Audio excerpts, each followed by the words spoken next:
हो गई। अब ये हमारी वायरिंग निकल कर बाहर आ गई है। सिंगल है मल्टी है इसके अंदर?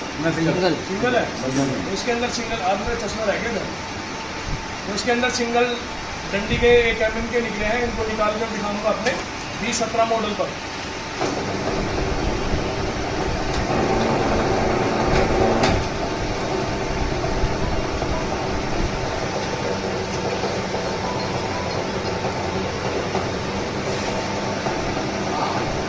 निकल गया, इससे भी अच्छा निकलेगा अभी।